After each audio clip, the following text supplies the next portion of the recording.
कुछ ही देर गुजरी तो उसने कलमा पढ़ा, रूह परवाज कर गई, रूह परवाज कर गई। सुनना सुनना, रूह परवाज कर गई।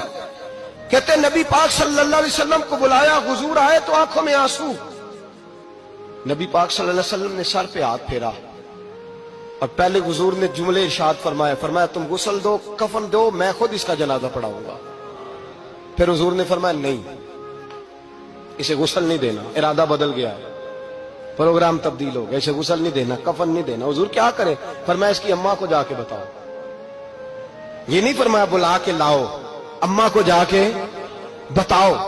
हजरत अनस कहते हैं मैंने कोई निराला से रंग देखा, कोई मुनफरद सा अंदाज देखा, हमें भेज दिया अम्मा को बुलाओ, और खुद नबी पाक उस कमरे से निकल गए और हुजूर के आंसू भी एकदम खुश्क हो गए, मिजाज बदल गया, परेशानी बदल। अम्मा को बुलाओ इसकी। तो नहीं, इरादा है महबूब क्या है, इरादा है खुदा क्या है? जब उसकी अम्मा को जाके खबर दी तो माँ को तो बस कोई इतना बता दे कि बेटा साइकिल से गिर गया है, साइकिल से गिर गया है। अम्मा सारी रात सोती नहीं। एक शायर ने कहा था, एक मुद्दत हुई मेरी माँ नहीं सोई, मैंने एक रात कहा था मुझे डर लगता है, एक रात कहा था मुझे डर लगता है। ये अपने अपने रंग होते हैं, अपना अपना अंदाज होता है। रमजान शरीफ का महीना आता तो मेरी अम्मा जी कहाँ गरी का तेल मंगाती, चीजें मंगाती, और फिर जबरदस्ती मैं मना करता कि अम्मा जी नहीं, आप क्या कर रही, मैं तो तेल वैसे भी जरा कम इस्तेमाल करता हूँ, तो रगड़ रगड़ के, और नहीं नहीं किताबें बड़ी मोटी हैं, फलां चीज बड़ी मोटी, इसका रंग थोड़ा निराला है। और ये जो माँ का रंग है ना, इस जैसा रंग दूसरा मिलता भी कोई नहीं दुनिया में। ये अपनी मिसाल आप ही है। अम्मा को कहा तेरा बेटा, अम्मा जरा दौड़ी, गिरी, फिर उठी, फिर गिरी, फिर उठी, फिर गिरी, रोती हुई आई। कहते हैं पीछे वो रोई, लेकिन जब बेटे की मैयत के करीब आई तो अब नहीं रोई। कहते हैं हमारे चेहरों पे नजर दे डाली और कहने लगी तुम्हारा क्लास वालों फौत हो गया, वाकई चला गया है? कहा पर्दा कर, वाकई कहा?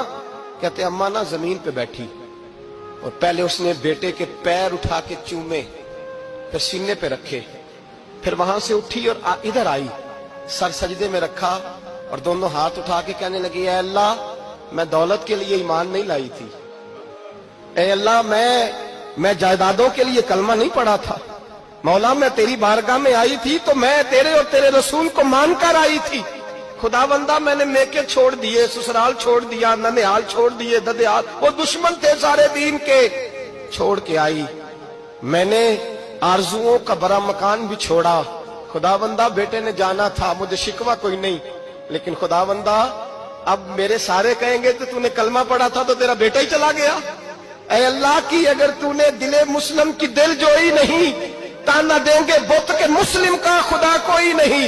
ऐ अल्लाह मेरा यकीन कहता है कि अगर तू मारने पे कादर है तो तू जिंदगी देने पे भी कादर है। खुदाबंदा काफिरों को राजी न कर, वो खुश हो जाएंगे, वो मुझ पे ताने कसेंगे, फबतियां कसेंगे। ऐ अर्श के मालिक रहमत का दरवाजा खोल, मैं तेरे नबी की बारगाह नाज में रहती हूँ, नजर फरमा। हजरत अनस बिन मालिक फरमाते हैं ईमान, यकीन और इस्तकामत के साथ उस बूढ़े ने जब दुआ मांगी तो हमने मस्जिद नबवी के सहन में अजीब नजारा देखा। एक माँ ने दुआ मांगी तो बेटा उठ के बैठ गया।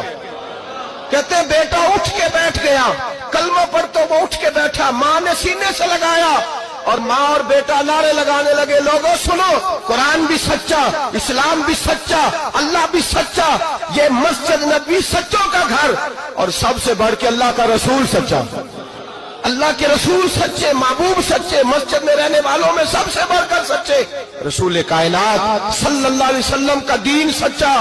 फरमाते रसूल पाक को खबर दी तो महबूब ने मुस्कुरा के फरमाया मेरे रब की ताकतें बड़ी ज्यादा है, इन्नल्लाह अला कुल्लि शैइन कदीर, अल्लाह की ताकत बड़ी है। ईमान था, यकीन, इस्तकामत, बच्चा उठ के बैठ गया। हजरत अनस कहते हैं वो हुजूर के जमाने में भी हयात रहा, विशाले ज़ाहिरी के बाद हजरत अबू बकर के जमाने में भी मौजूद रहा, उमर के जमाने में भी मौजूद, हजरत उस्मान के जमाने में उसकी माँ का